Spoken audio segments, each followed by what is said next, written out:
नमस्कार दोस्तों, इस वीडियो में आपके लिए लाया हूँ 75 इंपॉर्टेंट क्वेश्चन। जी हाँ दोस्तों, CBT 2 के लिए ट्रेड का इलेक्ट्रिकल जिसका ट्रेड है, इलेक्ट्रिशियन जो ट्रेड है उसके लिए 75 क्वेश्चन लाया हूँ। ठीक है, तो आइए बिना टाइम वेस्ट किए दोस्तों वीडियो को शुरू करते हैं। ठीक है दोस्तों, चैनल को सब्सक्राइब करिएगा। ठीक है, और ट्रेड में कोई भी आपका टॉपिक अगर फंस रहा होगा कि आपको कठिन लगता होगा तो जरूर बताइएगा, मैं आपको उस पर वीडियो में जरूर बनाऊंगा। ठीक है ना। तो फ्रेंड्स देखिए, पहला क्वेश्चन है, 75 क्वेश्चन हम करेंगे इस वीडियो में। 75 क्वेश्चन दोस्तों ट्रेड में पूछा जाता है CBT 2 में। ठीक है ना। तो फ्रेंड्स पहला जो क्वेश्चन है, लंबी दूरी की ट्रांसमिशन लाइन में किस रिले का उपयोग करते हैं। दोस्तों देखिए, आपको यहाँ पर एकदम दिख रहा होगा, आपको एकदम A to Z यानी फिगर के साथ में आपके लिए लेकर आया हूँ 75 क्वेश्चन। ठीक है ना। तो फ्रेंड्स, लंबी दूरी की ट्रांसमिशन लाइन में किस रिले का उपयोग करते हैं दोस्तों, तो महो रिले का प्रयोग करते हैं। ऑप्शन ए सही है। ठीक है ना, आप देख भी सकते हैं, यहाँ पर आपको बनाया गया है, यहाँ पे बनाया गया है। ठीक है ना। तो ऑप्शन ए करेक्ट है, महो रिले का। ठीक है, आइए अगला क्वेश्चन देखिए, इनमें से कौन कम वोल्टेज वाले सिस्टम में ज़्यादा करंट के लिए सबसे किफ़ायती है। तो दोस्तों देखिए, यहाँ पर दिख भी रहा होगा, आपको फिगर दिख रहा होगा दोस्तों। तो ऑप्शन ए करेक्ट है, रिवाइरेबल फ्यूज सही है। ठीक है ना, रिवाइरेबल फ्यूज ऑप्शन ए इसका करेक्ट जवाब है। ठीक है फ्रेंड्स, तो कम वोल्टेज वाले सिस्टम में ज़्यादा करंट के लिए सबसे किफ़ायती कौन सा है, रिवाइरेबल फ्यूज। ठीक है ना, ये वाला ऑप्शन ए। अगला क्वेश्चन देखते हैं फ्रेंड्स, तो HRC फ्यूज में कट ऑफ और अंतिम धारा शून्य के बीच के समय को क्या कहा जाता है दोस्तों, बहुत इंपॉर्टेंट है। ऑप्शन बी करेक्ट है, आर्किंग समय कहते हैं। क्या कहते हैं, आर्किंग समय कहते हैं। कट ऑफ और अंतिम धारा शून्य के बीच के समय को क्या कहते हैं, आर्किंग समय कहते हैं। ठीक है, आर्किंग टाइम। दोस्तों चौथा क्वेश्चन है, परिपथ वियोजक यानी कि सर्किट ब्रेकर में लघु वोल्टता सुरक्षा यानी कि शॉर्ट सर्किट सेफ्टी कैसे प्रदान की जाती है दोस्तों, तो ऑप्शन ए करेक्ट है। ठीक है ना, चुंबकीय निर्गमन के कारण। ठीक है ना, चुंबकीय निर्गमन से प्रदान किया जाता है शॉर्ट सर्किट सेफ्टी। ठीक है, क्वेश्चन नंबर 5 देखते हैं दोस्तों। क्वेश्चन नंबर 5 देखिए, क्वेश्चन नंबर 5 क्या कहा है कि एयर ब्लास्ट सर्किट ब्रेकर यानी कि परिपथ वियोजक में संपीड़ित वायु का इस्तेमाल क्यों किया जाता है। ठीक है, तो ये फ्रेंड्स ये हमारा क्या है, एयर ब्लास्ट सर्किट ब्रेकर ये है। ठीक है ना, इसका फिगर है दोस्तों। क्यों किया जाता है, तो ऑप्शन डी करेक्ट है, आर्क को ठंडा करने के लिए, आर्क को ठंडा करने के लिए हम एयर ब्लास्ट का प्रयोग करते हैं, संपीड़ित वायु का प्रयोग करते हैं, कंप्रेस्ड वायु का प्रयोग करते हैं। ठीक है, क्वेश्चन नंबर 6 देखिए, मिक्स दोस्तों हर एक टाइप से हर एक चैप्टर से आपको क्वेश्चन इसमें मिलेगा देखने के लिए। ठीक है, तो क्वेश्चन नंबर 6 है, SF6 गैस का परिवहन डैश में किया जाता है। ठीक है ना, सल्फर हेक्साफ्लोराइड बोलते हैं इसको। गैस किस में किया जाता है दोस्तों, ऑप्शन नंबर बी, सिलेंडरों में तरल के रूप में हम करते हैं। सिलेंडरों में जो है तरल के रूप में, लिक्विड के रूप में हम करते हैं। ठीक है, यहाँ फिगर भी आपको बनाया गया है, यहाँ फिगर बनाया, SF6 सर्किट ब्रेकर का फिगर बनाया है। ठीक है ना, क्वेश्चन नंबर 7 देखिए, SF6 का परावैद्युत सामर्थ्य कितना होता है। ठीक है ना, SF6 सर्किट ब्रेकर का जो डाइलेक्ट्रिक स्ट्रेंथ होता है, परावैद्युत सामर्थ्य होता है, कितना होता है दोस्तों। ठीक है ना, तो यहाँ पर देखिए ऑप्शन सी करेक्ट है, तेल परिपथ वियोजक में प्रयुक्त तेल से अधिक होता है, यानी कि ऑयल सर्किट ब्रेकर में जो ऑयल हम यूज करते हैं उससे अधिक होता है इसका सर्किट, इसका जो है डाइलेक्ट्रिक स्ट्रेंथ। ठीक है, क्वेश्चन नंबर 8 है, सर्किट ब्रेकर में ट्रिप कॉइल के दोष को तत्कालिक से तत्कालिक सक्रिय करने के समय की अवधि को क्या कहा जाता है दोस्तों। ठीक है ना, तो उसको क्या कहते हैं दोस्तों, ऑप्शन सी संरक्षण समय कहते हैं, हिंदी में संरक्षण समय कहते हैं। ठीक है, क्वेश्चन नंबर 9 है, इलेक्ट्रीशियन निम्न में से कौन सा circuit breaker pneumatic operating mechanism का उपयोग नहीं करता है दोस्तों, तो option D bulk oil circuit breaker का उपयोग नहीं करता है electrician. Air blast circuit breaker, SF6 circuit breaker air circuit breaker का उपयोग करता है, बाकी ABC का करता है, डी वाला का नहीं करता है। ठीक है, क्वेश्चन नंबर 9 देखते हैं फ्रेंड्स। देखिए, सर्किट ब्रेकर में संपर्क अलगाव के बाद अस्तित्व में आने वाले करंट को किस नाम से जाना जाता है दोस्तों, तो ऑप्शन सी ब्रेकिंग करंट्स के नाम से जाना जाता है, ब्रेकिंग करंट कहते हैं। संपर्क अलगाव के बाद जो करंट बहता है उसको क्या कहते हैं, ब्रेकिंग करंट कहते हैं। ठीक है ना, क्वेश्चन नंबर 11 देखते हैं। ठीक है, 10 क्वेश्चन हो गया, 11वां क्वेश्चन देखते हैं फ्रेंड्स, निम्नलिखित में से कौन सा कथन फ्यूज के बारे में सत्य है। तो कौन सा कथन सत्य दोस्तों, देखिए पहला कथन है, यह डिटेक्शन और इंटरप्शन का कार्य करता है। जी हाँ दोस्तों, बिल्कुल सही बात है। ठीक है, ऑप्शन बी, यह 0.002 सेकेंड या इससे नीचे चलता है। जी हाँ दोस्तों, याद रखिएगा। ऑप्शन सी, इसे ऑपरेशन के बाद मैनुअल रूप से बदला जा सकता है। जी हाँ दोस्तों। ऑप्शन डी, यह ऑपरेशन संचालन सामग्री के हीटिंग लक्षण पर आधारित है। जी हाँ, ठीक है दोस्तों, तो यानी कि ये सभी ऑप्शंस करेक्ट है फ्यूज के बारे में, तो आपको ध्यान भी रखना, याद रखना है इन सभी को। ठीक है, क्वेश्चन नंबर 12 देखते हैं, फीडर के साथ किस रिले का प्रयोग किया जाता है दोस्तों, फीडर के साथ किसका प्रयोग किया जाता है दोस्तों, ट्रांसलेट रिले का प्रयोग किया जाता है। ऑप्शन ए ट्रांसलेट रिले का प्रयोग करते हैं। ठीक है ना, याद रखिएगा ट्रांसलेट रिले का। ठीक है, ELCB यानी कि अर्थ लीकेज सर्किट ब्रेकर का उद्देश्य क्या है। ऑप्शन ए है परिपथ में दोष को ढूंढना, बी है परिपथ को शॉर्ट सर्किट से सुरक्षा प्रदान करना। दोस्तों ELCB यानी कि अर्थ लीकेज है। ठीक है ना, तो ऑप्शन देखिए, क्वेश्चन नंबर देखते हैं उसके बाद। देखिए, अवशिष्ट धारा पर नज़र रखना, और डी है ओवरलोड से उपकरण की सुरक्षा करना। तो ऑप्शन सी अवशिष्ट धारा पर नज़र रखना। ठीक है ना, क्वेश्चन नंबर 14 है, सर्किट ब्रेकर का क्या कार्य है। सर्किट ब्रेकर का बहुत ही सिंपल दोस्तों, असामान्य स्थिति में स्वचालित रूप से टूटना। ठीक है ना, यानी कि एबनॉर्मल कंडीशन होगा तो ऑटोमेटिक क्या होगा, वो टूट जाएगा, संपर्क जो है टूट जाएगा। ठीक है, क्वेश्चन नंबर 15 है, हेलोजन लैंपों के लिए किस प्रकार की एमसीबी उपयुक्त है? तो ऑप्शन बी जी श्रेणी एमसीबी। ठीक है, फ्यूज किस प्रकार के सामान के अंतर्गत आता है दोस्तों? तो ऑप्शन सी सुरक्षा सामान यानी कि सेफ्टी एप्लियंस में आता है। ठीक है ना, क्वेश्चन नंबर 17 है, एक ईएलसीबी की ट्रिपिंग करंट 30 मिली एम्पियर है तो पृथ्वी दोष पास लूप की प्रतिबाधा शक्ति क्या होगी? तो ऑप्शन बी 16.66 ओम। ठीक है फ्रेंड्स, याद रखिएगा, इसको याद रखिएगा आप। ठीक है, निर्वात सर्किट ब्रेकर में हवा का दबाव पारे का रखा जाता है, कितना रखा जाता है दोस्तों? तो ऑप्शन बी करेक्ट है, 10-3। ठीक है, क्वेश्चन 19, निम्न में से कौन सा रिवायरेबल फ्यूज है दोस्तों? Option A kit kat fuse. ये जो आप दिख रहा है फिगर, ये किट कैट फ्यूज का, ये इसी को रिवायरेबल फ्यूज भी बोलते हैं। एक ट्रांसफार्मर को लेमिनेशन में है, तो लेमिनेशन क्यों किया जाता है दोस्तों? लेमिनेशन यानी कि पतली पतली पत्तियों से हम क्यों बनाते हैं दोस्तों? ताकि जो है एडी करंट हानि को कम कर सके। ऑप्शन बी करेक्ट है, एडी करंट हानि को कम करने के लिए हम ट्रांसफार्मर के कोर को लेमिनेट करते हैं, लेमिनेशन करते हैं। ठीक है, क्वेश्चन नंबर 21, एक ट्रांसफार्मर के लेमिनेशन द्वारा उत्पादित यांत्रिक कंपन की डिग्री किस पर निर्भर करती है दोस्तों? तो इन सभी पर, क्लैंपिंग की जकड़न, लेमिनेशन का गेज, लेमिनेशन का आकार, इन तीनों पर निर्भर करती है। ठीक है, क्वेश्चन नंबर 22 है, पावर ट्रांसफार्मर एक स्थिर है, तो क्या स्थिर है? ऑप्शन डी मुख्य फ्लक्स डिवाइस। ठीक है, ऑप्शन डी इसका करेक्ट है। ठीक है, क्वेश्चन नंबर 23 है, समानांतर में काम करने वाले दो ट्रांसफार्मर किन फैक्टर के आधार पर लोड शेयर करेंगे? यानी कि पैरेलल में दो ट्रांसफार्मर कार्य कर रहे हैं तो वो किस फैक्टर के आधार पर लोड को शेयर करेंगे? ठीक है ना, तो देखिए, पहला है क्षरण प्रतिघात, दूसरा है प्रति यूनिट प्रतिबाधा। तो ऑप्शन बी करेक्ट है, प्रति यूनिट प्रतिबाधा यानी कि पर यूनिट इम्पीडेंस पर वर्क करेंगे, लोड को शेयर करेंगे। ठीक है, अगर प्रति यूनिट इम्पीडेंस दोस्तों अगर इक्वल है तब किस पर करेंगे? तो रेटिंग के हिसाब से करेंगे। ठीक है, लीकेज इम्पीडेंस के हिसाब से करते हैं। हाँ, ऑप्शन ए वाला। 24 निम्नलिखित में से ट्रांसफार्मर में नहीं बदलता है, क्या नहीं बदलता है? करंट, वोल्टेज, फ्रीक्वेंसी या सी डी वाला? तो दोस्तों ऑप्शन सी करेक्ट है, फ्रीक्वेंसी नहीं बदलता है। क्वेश्चन नंबर 25, एक ट्रांसफार्मर पर शॉर्ट सर्किट टेस्ट आयोजित करते समय को शॉर्ट सर्किट किया जाता है, किसको शॉर्ट सर्किट करते हैं दोस्तों? ऑप्शन बी करेक्ट है, कम वोल्टेज बच यानी कि लो वोल्टेज साइड को हम क्या करते हैं, उसको शॉर्ट सर्किट कर देते हैं। ठीक है ना, क्वेश्चन सभी से, ट्रांसफार्मर में कौन सी डिवाइस यानी कि कौन सी वाइंडिंग का क्रॉस सेक्शन एरिया अधिक होता है? तो option A come voltage winding, come voltage winding का जो क्रॉस सेक्शन एरिया होता है वो अधिक होता है। ठीक है, क्वेश्चन नंबर 27 है, प्राकृतिक तेल शीतलन का उपयोग कितनी रेटिंग तक के ट्रांसफार्मर के लिए किया जाता है दोस्तों? तो ऑप्शन ए 3000 kVA, 3000 kVA तक की जो क्षमता के जो ट्रांसफार्मर होते हैं तो हम प्राकृतिक तेल शीतलन का प्रयोग करते हैं।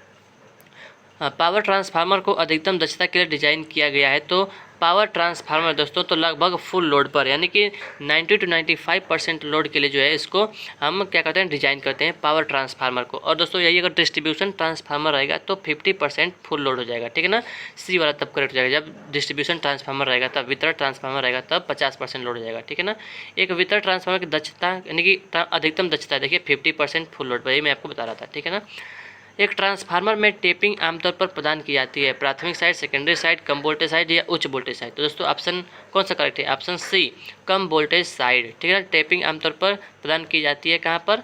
कम वोल्टेज साइड पर। ठीक है, ट्रांसफार्मर रेटिंग आमतौर पर के संदर्भ में जो है व्यक्त की जाती है दोस्तों? तो ऑप्शन डी ट्रांसफार्मर की जो रेटिंग होती है वो केवीए में व्यक्त, किलो वोल्ट एम्पियर में केवीए में जो है वो व्यक्त की जाती है। ठीक है, क्वेश्चन 32, हिस्टेरिसिस लॉस सबसे कम निर्भर करता है, हिस्टेरिसिस लॉस किस पर डिपेंड कम करता है दोस्तों? तो टेम्परेचर पर। ऑप्शन डी एम्बिएंट टेम्परेचर पर सबसे कम निर्भर करता है। मटेरियल की मात्रा पर, आवृत्ति पर, चुंबकीय क्षेत्र की तीव्रता पर निर्भर करता है। ठीक है, हिस्टेरिसिस लॉस का फार्मूला भी होता है, उसको आप ये ध्यान रखिएगा। ठीक है ना, निम्न में से किसका उपयोग पंचिंग मशीन में होता है दोस्तों? तो ऑप्शन बी डिफरेंशियल मोटर का उपयोग करते हैं पंचिंग मशीन में। ठीक है, किसका? डिफरेंशियल मोटर का। ठीक है, श्रेणी क्रम सीरीज मोटर का, डीसी सीरीज मोटर का हम ट्रैक्शन में यूज करते हैं। ठीक है ना, शंट मोटर का यानी जहाँ कांस्टेंट वोल्टेज की आवश्यकता होती है वहाँ पर लेथ मशीन में शंट मोटर का प्रयोग करते हैं। ठीक है ना, कम्युनिटी कंपाउंड मोटर का प्रयोग दोस्तों हम कहाँ, डिफरेंशियल जो वेल्डिंग होता है, वेल्डिंग में भी डिफरेंशियल मोटर का ही प्रयोग करते हैं। ठीक है, उसके बाद एसआई इकाई में डीसी मोटर के बल आघूर्ण की इकाई क्या है दोस्तों? तो यानी कि टार्क का पूछ रहा है, तो टार्क का इकाई यूनिट क्या होता है? Option A joule, kilogram metre प्रति मीटर, न्यूटन प्रति मीटर, न्यूटन प्रति सेंटीमीटर। तो टार्क का दोस्तों फार्मूला भी होता है, आप याद रखिएगा। टार्क देखिए इसमें जूल दिख रहा है, ठीक है ना, जूल है तो याद रखिएगा जूल। इसका फार्मूला मैं बताऊँगा आगे। ठीक है, किसी और वीडियो में बता सकता हूँ आपको। ठीक है, बैक ईएमएफ की दिशा ज्ञात करने के लिए कौन सा नियम उपयोग में लेते हैं?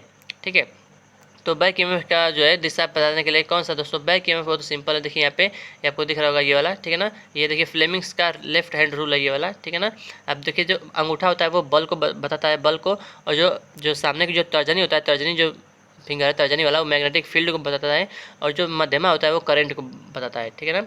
तो ऑप्शन बी करते हैं फ्लेमिंग का राइट हैंड का रोल होता है, ठीक है ना, फ्लेमिंग राइट हैंड रोल।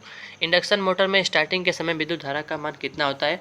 तो ऑप्शन बी 5 से 6 गुना होता है, 5 से 6 गुना।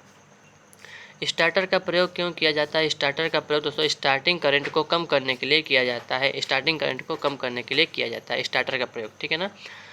उसके बाद है direct online starter DOL starter का प्रयोग कितने HP की मोटर को स्टार्ट करने के लिए किया जाता है दोस्तों? तो ये होता है ऑप्शन सी वाला, 3 HP से 5 HP की मोटर को स्टार्ट करने के लिए हम डायरेक्ट ऑनलाइन स्टार्टर का उपयोग करते हैं, ठीक है। किस स्टार्टर में लाइन वोल्टेज को कम नहीं किया जाता? किस स्टार्टर में लाइन वोल्टेज को कम नहीं किया जाता दोस्तों? ऑप्शन ए है star delta starter, option B है auto transformer starter, C direct online starter. तो ऑप्शन सी करेक्ट है, डायरेक्ट ऑनलाइन स्टार्टर, ठीक है। उसके बाद डायरेक्ट ऑनलाइन स्टार्टर में कॉन्टैक्टर की न्यूनतम संख्या कितनी होती है दोस्तों? तो 4 होती है, याद रखिए कितनी होती है? 4 होता है, ठीक है ना, option B. Direct online starter में कॉन्टैक्टर की अधिकतम संख्या कितनी होती है दोस्तों? तो ऑप्शन बी करेक्ट है, 7। अधिकतम संख्या कितनी होती है? 4, और न्यूनतम संख्या दोस्तों 4 होता है। न्यूनतम संख्या 4, अधिकतम संख्या 7, ठीक है। NVC को किस नाम से जाना जाता है? यानी कि नो वोल्टेज कॉइल, इसको बोलते हैं नो वोल्टेज कॉइल। तो इसको दोस्तों किस नाम से जाना जाता है दोस्तों? देखिए यहाँ पे लिखा भी है option D, no volt coil. No voltage यानी वोल्ट यानी वोल्टेज, ठीक है, नो वोल्ट कॉइल के नाम से जाना जाता है।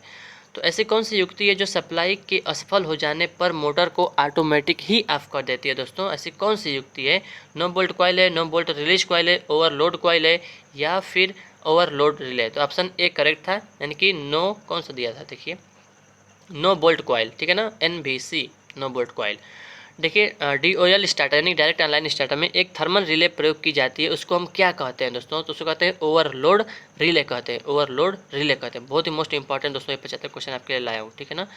इंचिंग सर्किट को और किस नाम से जाना जाता है दोस्तों? तो जॉगिंग सर्किट भी इसको कहते हैं, इंचिंग सर्किट को जॉगिंग सर्किट भी कहते हैं, ठीक है। दोस्तों वीडियो पसंद आए वीडियो को लाइक जरूर करिएगा, ठीक है। लाइक करेंगे तो मुझे मोटिवेशन मिलेगा और वीडियो मैं आपके लिए लाता रहूँगा, ठीक है। क्वेश्चन नंबर 46 है, यदि लोड के बढ़ने अथवा अन्य किसी कारण से मोटर की लोड धारा का मान पूर्व निर्धारित मान से अधिक हो जाने पर कौन सा रिले स्वयं ही प्रचलित हो जाता है? तो देखिए ऑप्शन ए ओवरलोड रिले, यानी कि क्वेश्चन में ये कह रहा है कि किसी कारण से मोटर की लोड धारा का मान जो है पहले से निर्धारित मान से अधिक हो जाएगा, तो ओवरलोड रिले का हम प्रयोग करेंगे। तो स्टार डेल्टा स्टार्टर में स्टार्टिंग में कितना लाइन वोल्टेज प्रदान किया जाता है? स्टार डेल्टा स्टार्टर में स्टार्टिंग में कितना लाइन वोल्टेज जो है प्रदान किया जाता है दोस्तों? ये फिगर भी बनाया है, ठीक है। ऑप्शन है 57.8% लाइन वोल्टेज। तो आंसर देख लेते हैं इसका, वही सही है, 58, याद रखिएगा 57.8% लाइन वोल्टेज, ठीक है। उसके बाद है आमतौर और विद्युत बल्बों में भरी जाने वाली गैस कौन सी है दोस्तों? तो option number D argon gas हम लोग भरते हैं इसमें, ठीक है ना। लाइट है, देखिए देख सकते हैं इतना प्रकार की लाइट है, इसमें आर्गन गैस भरा जाता है, ठीक है ना। स्टार डेल्टा स्टार्टर में कितने कॉन्टैक्टर होते हैं दोस्तों? तो फ्रेंड्स देखिए डायरेक्ट ऑनलाइन में मिनिमम 4 होते हैं, मैक्सिमम 7 होता है। स्टार डेल्टा स्टार्टर में कितने कॉन्टैक्टर होते हैं दोस्तों? 3 होता है। कितने? 3 होता है, याद रखिएगा स्टार डेल्टा में। अब देखिए अल्टरनेटर का पावर फैक्टर यानी कि शक्ति गुणक किस पर निर्भर करता है? तो ऑप्शन बी भार पर करता है, ठीक है, किस पर? लोड पर, ठीक है ना। अल्टरनेटर का शक्ति गुणक किस पर निर्भर करता है? भार पर निर्भर करता है। देखिए क्वेश्चन है 4 पोल 1200 RPM अल्टरनेटर कितनी आवृत्ति पर यह EMF पैदा करेगा? तो ऑप्शन बी 40 हर्ट्ज। दोस्तों एक फार्मूला होता है NS बराबर 120F/P से, इसको आप निकाल सकते हैं, ठीक है ना। उसके बाद हम देखते हैं अल्टरनेटर किस सिद्धांत पर कार्य करता है दोस्तों? अल्टरनेटर तो ऑप्शन ए विद्युत चुंबकीय प्रेरण के सिद्धांत पर कार्य करता है, ठीक है ना। इलेक्ट्रोमैग्नेटिक इंडक्शन के सिद्धांत पर अल्टरनेटर कार्य करता है, ठीक है। क्वेश्चन नंबर 53 है, प्रत्यावर्तक में आर्मेचर चालक में प्रेरित वोल्टेज होगी? तो ऑप्शन बी AC होगा, ठीक है ना friends, AC alternating current flow होगा, ठीक है। अल्टरनेटर के निर्गत को किसमें निर्धारित किया जाता है दोस्तों? अल्टरनेटर के आउटपुट को किसमें निर्धारित करते हैं? तो ऑप्शन बी KVA में करते हैं, किसमें? KVA में करते हैं। DC तथा AC जनित्र यानी कि जनरेटर एक महत्वपूर्ण बिंदु पर समानता रखते हैं, जो है ऑप्शन ए करेक्ट है, उत्पादित AC, यानी कि दोनों क्या करते हैं? AC ही उत्पादित करते हैं, जनरेट करते हैं, ठीक है। उसके बाद देखते हैं क्वेश्चन नंबर 56, चुंबकीय फ्लक्स का मात्रक क्या है दोस्तों? ये चुंबकीय फ्लक्स आप देख सकते हैं, मैग्नेट है, मैग्नेट के चारों ओर कौन सा फ्लक्स है? ये है चुंबकीय फ्लक्स है, ठीक है। और दोस्तों पूछेगा यहाँ पर देखिए पृथ्वी बनाए, पृथ्वी का मैग्नेटिक फ्लक्स भी आप देख सकते हैं दोस्तों, ठीक है। तो चुंबकीय फ्लक्स का मात्रा क्या होता है, वेबर होता है, ऑप्शन बी वेबर होता है, ठीक है। एम्पियर किसका होता है, एम्पियर जानते हैं धारा का होता है, ठीक है। इंडक्टेंस का हेनरी होता है और चुंबकीय क्षेत्र घनत्व का क्या होता है, वेबर प्रति मीटर स्क्वायर होता है, ठीक है। देखिए 57 क्वेश्चन नंबर 57 है, पिच फैक्टर का अधिकतम मान कितना होता है, अधिकतम मान पिच फैक्टर, ये फार्मूला भी याद रखिएगा, ठीक है ना। क्या है देखिए, when coil is short pitch upon when, यानी कि EMF generated when coil is short pitch upon में EMF generated when coil is full pitch. तो इसका मान होता है केसी, यानी कि केसी कॉइल पिच फैक्टर बोलते हैं इसको, कास अल्फा बाई 2 होता है इसका फार्मूला, ठीक है। तो अधिकतम मान कितना होता है दोस्तों, 1 होता है, 1, ठीक है। अल्टरनेटर से उत्पन्न वोल्टेज तरंग के रूप में होना चाहिए, कैसा होना चाहिए दोस्तों, तो ऑप्शन ए ज्या तरंग होना चाहिए, कैसा है, ज्या तरंग, यानी कि साइन वेव होना चाहिए, साइन वेव जानते होंगे दोस्तों, ऐसे होना चाहिए, ठीक है ना, ऐसे। उसके बाद 59 देखते हैं, बड़े आकार के अल्टरनेटर में डैम्पर वाइंडिंग प्रयोग करने का उद्देश्य क्या है दोस्तों। यहाँ पर देख सकते हैं शॉर्ट सर्किट रिंग है और यहाँ पे डैम्पर वाइंडिंग का प्रयोग किया गया है। तो इसका उद्देश्य क्यों करते हैं दोस्तों, तो स्थिरता बढ़ाने की, स्टेबिलिटी बढ़ाने के लिए हम डैम्पर वाइंडिंग प्रयोग करते हैं, ठीक है ना।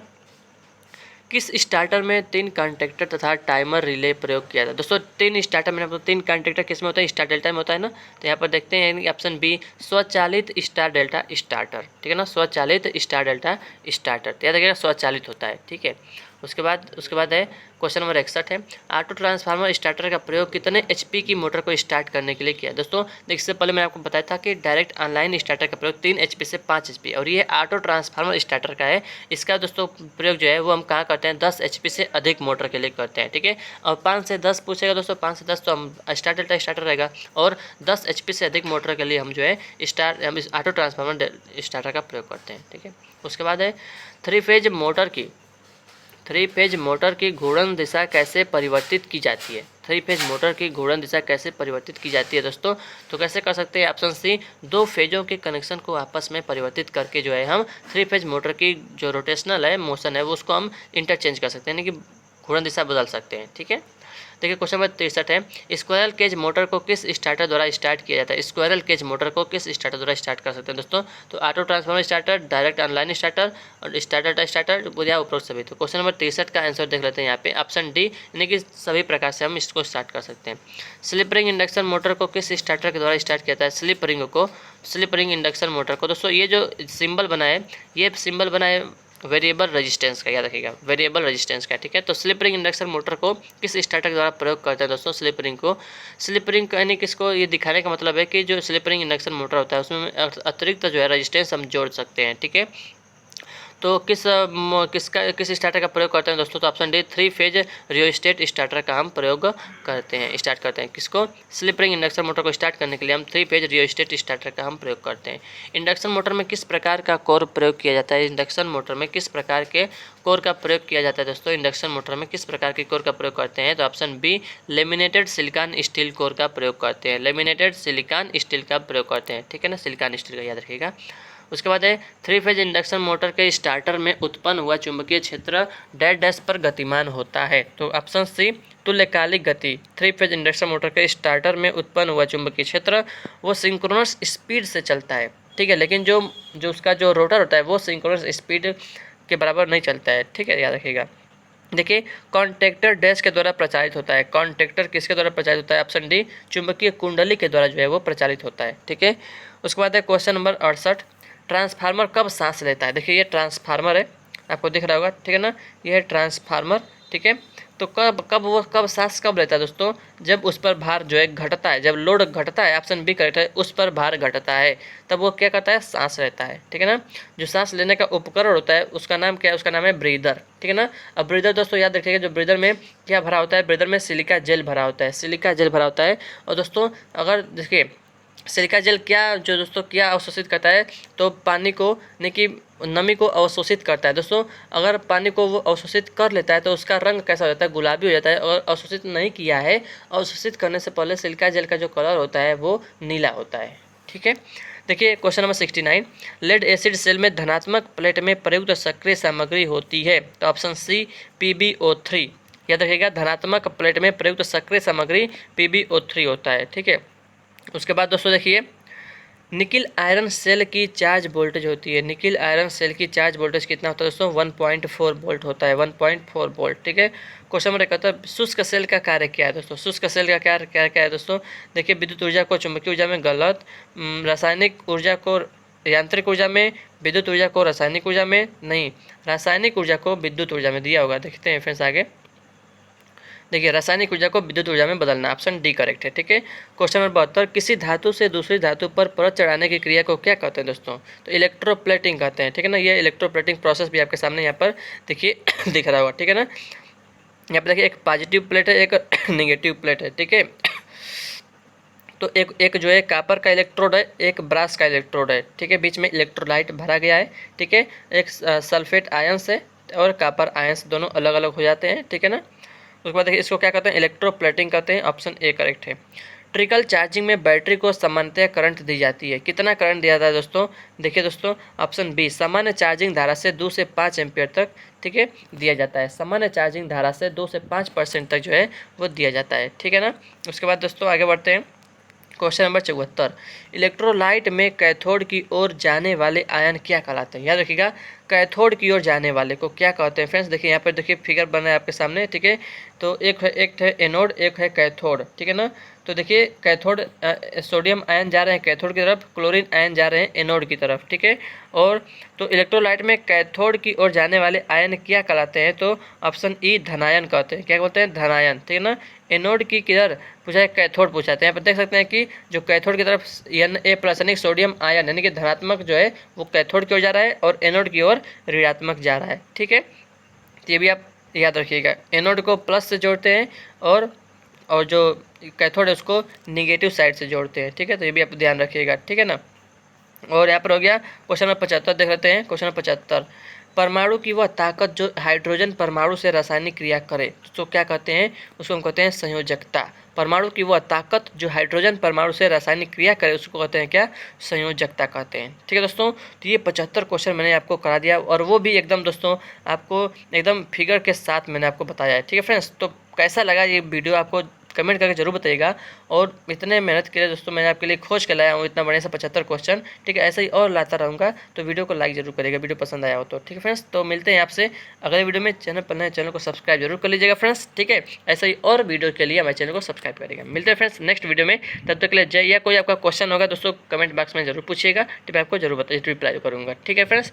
तो मिलते हैं आपसे नेक्स्ट वीडियो में। तब तक के लिए जय हिंद, जय भारत, वंदे मातरम।